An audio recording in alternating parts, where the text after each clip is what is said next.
In this episode we discover the connection of an important Irish politician to Derrynane house that we visit. We find a great parkup on Lamb's Head and wake up to glorious sun. We discover why Charlie Chaplain is associated to this Irish town. We find out what this building was. And finally we find another peaceful parkup, where Stu has a successful fishing session. If you like our videos, please support us by clicking that subscribe button. It's free and it adds our channel into your favourite list on channels you follow. Welcome to GetawayGeese. We are Stu and Jane, and with Harry, our Ford custom auto camper, we share our adventures. So join us in this, our rough guide series to campervanning in Ireland. Well, we left you in the last video leaving a parkup where we discovered one of only 2 unique coral beaches in Ireland. The weather forecast is not meant to be very good today, so we head west to Derenane house. And occasionally we stop off for photo opportunities that Ireland delivers with ease.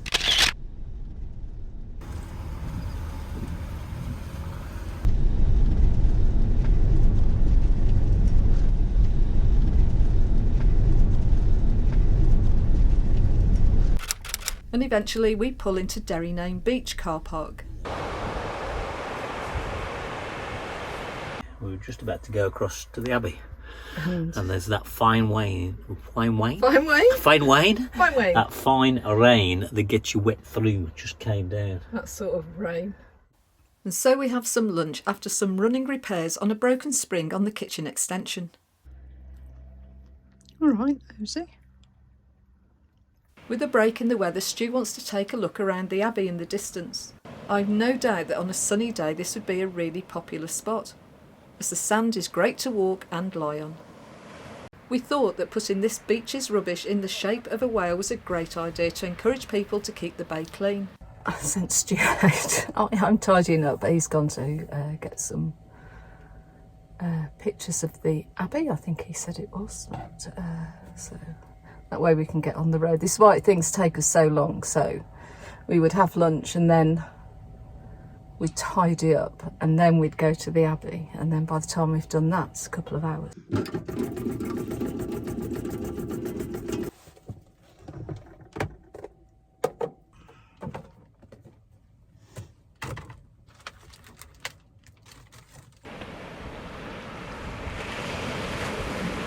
Derrynane Abbey is thought to have been built in the 6th century on what is known as Abbey Island.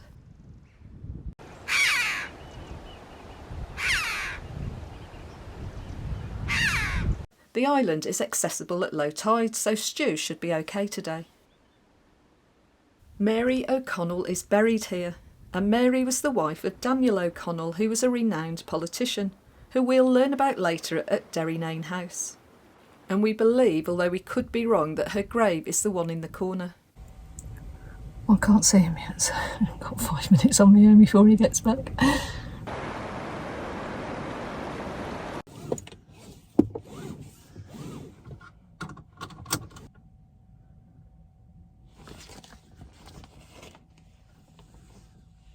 just waiting for Stu. Oh, here he comes. Spot the red jacket a mile off. I did buy a book, actually. This is quite a good book. Let's come over to Parkups. It's called the WildAtlanticWay. It's a pocket guide. It's only like a £5, but it's actually quite interesting. We've been here 6 weeks and we're only this far through the book. How bad's that? Oh, he's back. Right. Just time that right. And just coming again. The Abbey gets cut off at high tide. Oh, does So it? it's like an island. Oh, So there's another beach beyond. There's two other little small beach areas. It's quite pretty. So it's on to Derrynane house, which is just down the road. There were several surfers and maybe even kite surfers parked up enjoying the weather in the bay today. And Stu needs to clean the beach from his shoes before we venture into the house. Derenane house sits in about 300 acres of land.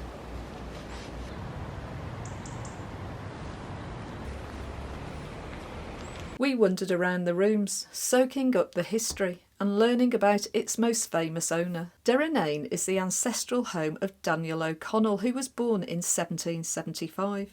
And in 1825 he inherited the house from his uncle, who adopted Daniel in his early years. Daniel became a renowned lawyer and a hugely important transformational politician in Irish history. He had a gift to engage with ordinary people and to drive a democratic change in a non-violent way. Shame it hasn't got on the pictures who they were, or does it? We were saying they could do with a little telling us who all the pictures are, and I'm actually carrying a piece of paper that's telling me all the people. This is Kate. Is that his daughter? Because it looks like his daughter. the mum. That's his wife. That's his The wife. youngest son. That's his son Morris. Is that his That's grandson? Morgan. That's Morgan, his son. Oh yeah, that's Daniel. Yes. And this is Betsy and John, son. Daniel spent his childhood in Derrynane and he returned many times. That's a big chair. It is a big chair, Steve. That's one way of describing it. So while he was a prisoner in the Richmond Penitentiary, O'Connell was presented with his state chair and footstool to mark his 69th birthday. He then pursued a political career in opposition to the union between Britain and Ireland. It was, however, his fight to get equality for Catholics that led to the Emancipation Act of 1829, and it was from this he was given the name the Liberator. Once he'd won that right, he then dedicated himself to the repeal of the Act of Union and the re-establishment of an independent parliament for Ireland. Trouble is, when you go with Stu anywhere, he goes around at 10 miles an hour, so with Stu being the tour guide, because he's got the information sheet, we're going round a lot quicker than if I had it, which suits Stu perfectly. That's so much so. His approach to change was always peaceful, which was at the core of his belief. And behind these dueling pistols is a story that demonstrated his belief, where he fought a man called John Diester. Diester took an argument to heart and he called Daniel out. They fired and Daniel wounded Diester and died the following day. Now, I don't know if this is true, but it's said that Daniel was devastated about what happened, that he wore the dueling glove that killed him every time he took communion. Daniel was imprisoned at one point for his work in the Repeal Act. When he was released, he left prison aboard this chariot drawn by 6 grey horses, with around 200,000 people cheering him on. With failing health in his latter years, he went on a pilgrimage to Rome to receive a blessing from the Pope. Unfortunately, he never made it, and this is his actual deathbed. His body was returned and buried in Dublin. And it was €5 to get in. We were a bit, shall we, shan't we, because we haven't, because it was raining, we just like, oh, we might as well. Actually, it was really good. And there was a video to start, which I'm glad they did. It was a 20-minute video. And they said it was a 20-minute video, and I was like, oh God, Stu's going to hate this. But it was really interesting. Set the scene of him, and this was sort of his getaway home in a way. The level of the museums is, well, you wouldn't call that a museum, but their history, how they their history is, it's a hell of a lot cheaper than the UK to go and learn about. Yeah, definitely. That's for sure. And it's so well put together. They make it really interesting, even for Stu. I thought we might just stop off at a pub, little cheeky. Be open, I don't know. We saw a little cheeky pub on the way. So. And I'm pleased to report that we found a pub open at the nearby village of Daniel. Probably said that wrong, so my apologies. You happy boy now?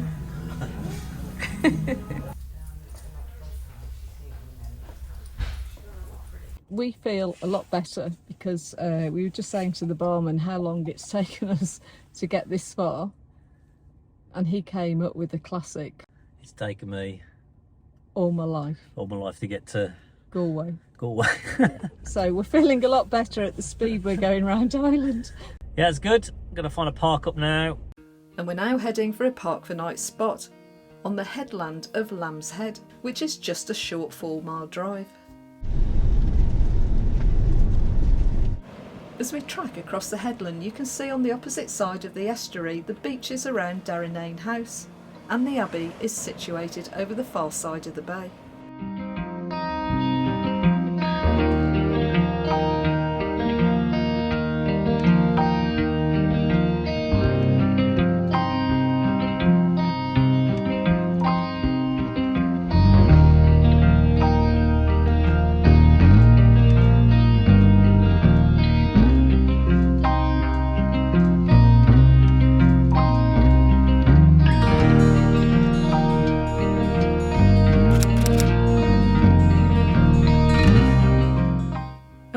find this suitable pull-in away from the harbour, and Harry is nicely tucked up and blends into the landscape.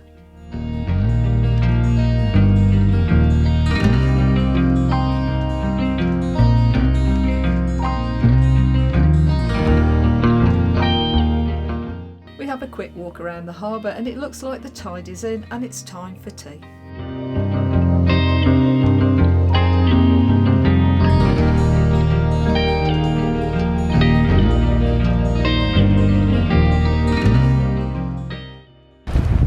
There's Harry. He's blending into the background. So we just said what needs eating, and we've literally gone, oh God, all that, like, oh, broccoli, so we're that needs broccoli, eating. Asparagus tips. They definitely asparagus need eating. Tips. Yep. In the tagliatelle with an onion, mushroom. The mushrooms are a bit soft to be fair. Yeah, we're going to do mushrooms and we're going to do peppers. The only thing I'm not sure about is the sauce, but I'll come back to you on that. And tasty it was, Stu.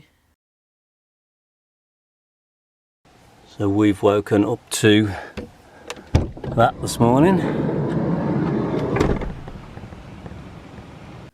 Stu takes advantage of the good weather and the low winds, and Tom the drone is sent up. And it's always fascinating for us to see where we're parked up in the landscape.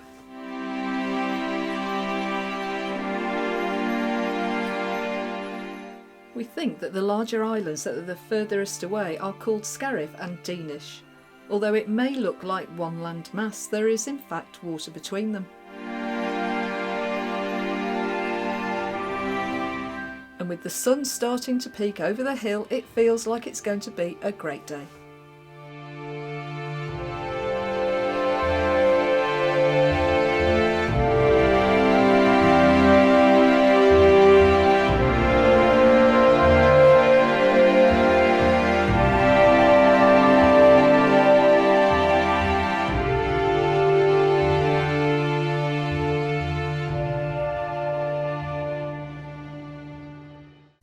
While it would be so easy to stop a second day with clear skies, we need to make the most of seeing this rugged, dramatic coastline.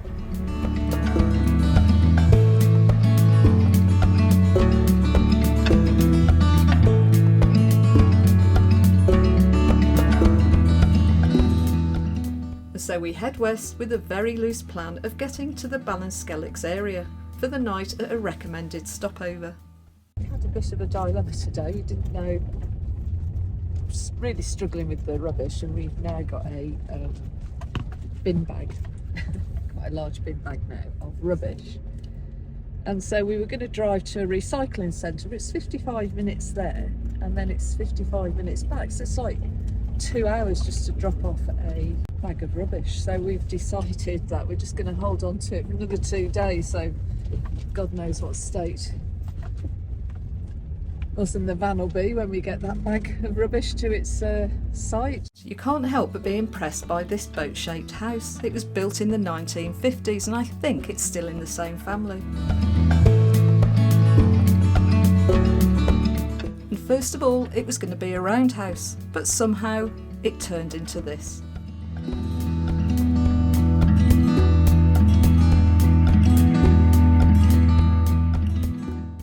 We make our way to the top of the pass, pulling over a couple of times simply to take in the view. So we definitely think that we made the right decision, because where we parked last night was so beautiful, we thought we'd stop 2 nights. But when the weather's like this, you know, you're missing out on seeing the lovely sights. The colours of the landscape just pop in the sun when you get this sort of, it's this autumn sun basically. You know, there's a couple of islands over there that are just fantastic, to be honest, just catching the sunlight at the moment.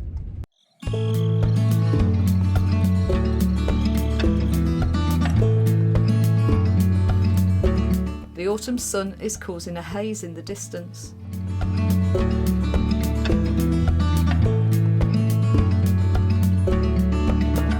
And as we're exiting the car park, 2 cycle marshals ask us to stop. We're not really sure why, as there was only one other cyclist on the other side of the road. We can go. So there's some sort of cycle race on, but to be honest, we've only seen 3, and we don't know if they're the fastest one. We only met a few cyclists at the highest part of the pass. There's 2 more. And we decided that they must be well in the lead.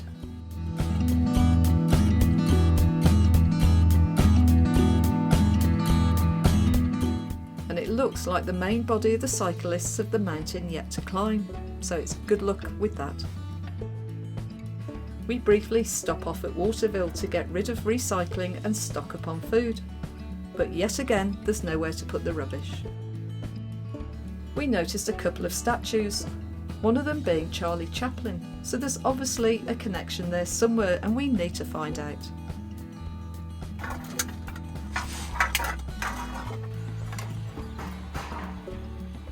Did you get chocolate?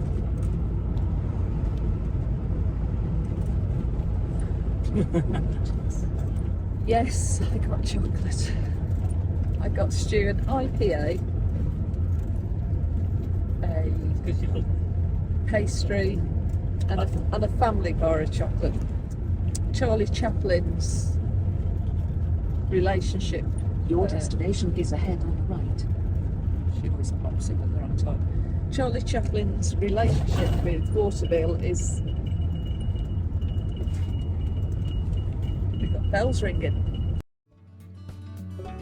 We identify a little pit stop just to see the beach and the waves.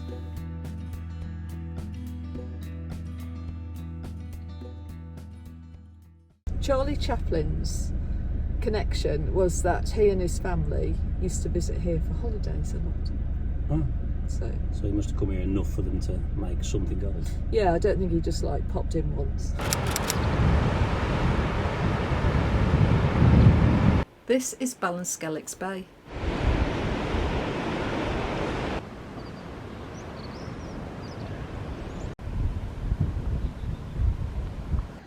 How pretty is that? She's getting worried that I want to go, but they've got dome dining, which I just think's an amazing thing to do, especially in the rain.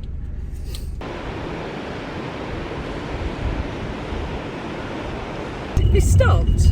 Got the bell. The view was so nice that we forgot to get rid of the bell noise. I'll give you my interesting facts. I'm going to do the facts while they're still in my head. Okay. So hold on, something wrong with that. So the statue of the football is Mick O'Dwyer, who was a famous footballer and manager. He's still alive. I think he's 86 now. But he also worked, as they probably had to in those days, as a hotelier. In 400 metres, make a slight left she does it turn every onto time. M70. Every time. He was good. Did you know that was funny? These songs? No, I didn't know what I was supposed to do. Make a slight left turn now. While she's talking, I'll just show you some cyclists. So she shuts her mouth and I can tell you my facts. Now you can do the facts. You've got Proceed 3 kilometres on current road. 3 kilometres.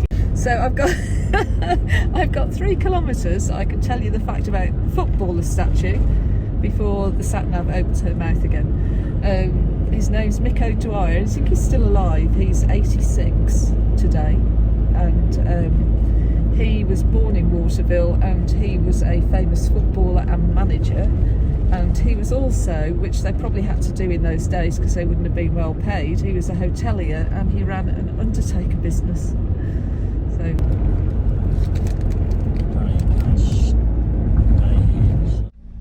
we then track around the bay to another popular place where the sands are clear of seaweed.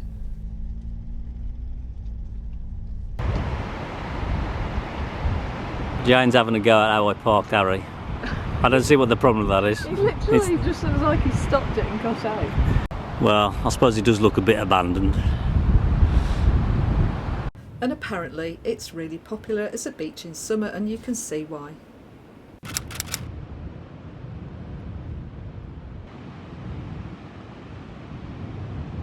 A short stroll along the headland.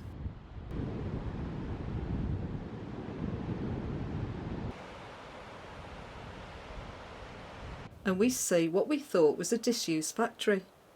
And I think I can feel another Google search coming on. Stu's just gone to have a look because I've come in my flip-flops, which was pretty stupid because the ground's really wet.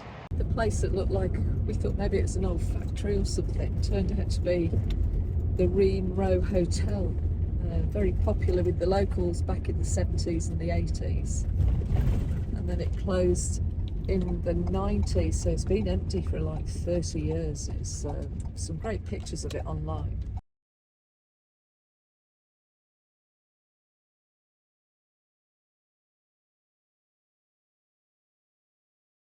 It's been on the market a couple of times. It's like hundreds of acres of land. It's an amazing place. It was suggested at one point that they rebuild a hotel. Then there was talk of it being a caravan park and a glamping place. Shows you, doesn't it? It just looked like a derelict old factory. I mean, apparently I read online of someone that said when they went there in the 70s and 80s, it was just considered so posh and contemporary. Moving around the bay further, another brief stop at the village of Ballinskelligs. We love the fact that there's no parking charges. The beach again you can see being popular.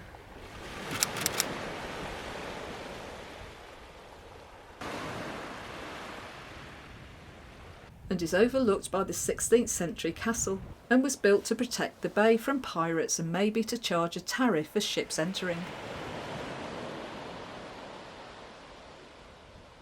A great little cafe proves to be popular for people, cats and dogs alike. And the ice cream, I can say, was yummy. So it's $2.50. The flake's already gone. It's €250, which I think is massive as well. It's lovely. Yeah, it's really nice. Just up the road was Ballinskelligs Priory. It wasn't easy to park, so Stu jumps out to take some quick photos.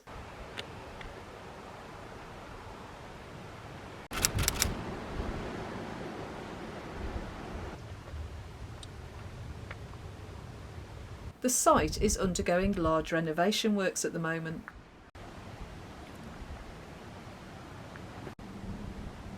It was originally built in the 6th century as an Augustinian priory, but most of the remaining buildings are actually from the 15th century.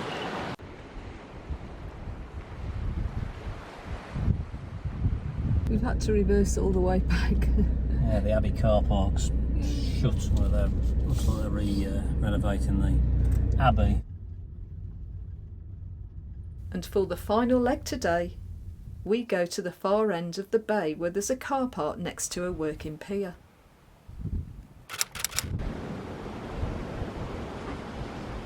We're not having lunch today because we've had a gigantic ice cream and we've also had a pastry. No, that was yesterday's snacks. No, Stu's got a thing that he didn't get a snack yesterday. We haven't got on to today's snacks. And the island in the distance is called Horse Island. Today it's uninhabited, but from what we could see it looks like around in the 1920s there were 17 to 19 people living there. So we got blue sky and then that mountaintop's got low cloud all over it. There's a small beach here and we saw swimmers when we arrived. So I go and dip my toe in to see what it's like, and whilst it's hot in the sun, the water is a little on the cold side for me.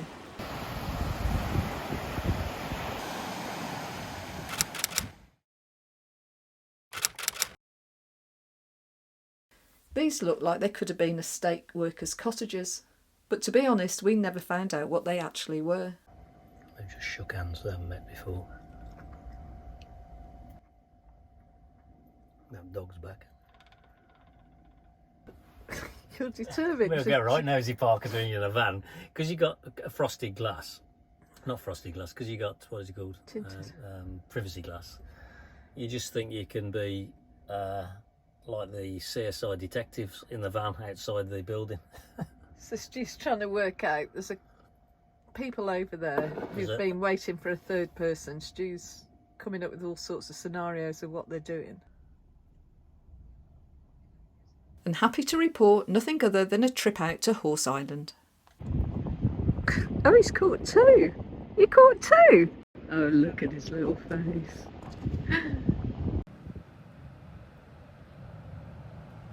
Be quick. Ooh, gosh, sorry, I'm not good. I'm just not good with fish. Well, that was a different one again. Yeah, 10 one again. Okay.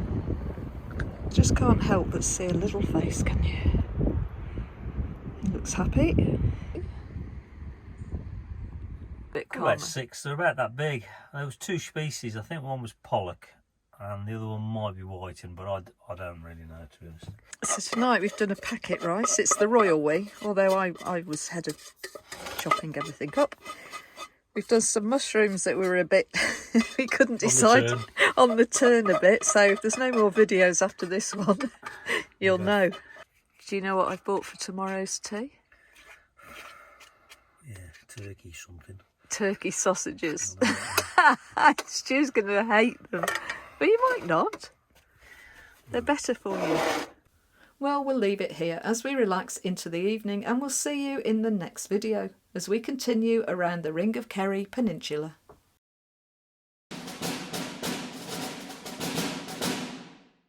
So thanks for watching, and if you enjoyed this video then help us grow the channel by subscribing, liking and commenting. And we'll hopefully see you in the next episode of Our Travels in Harry.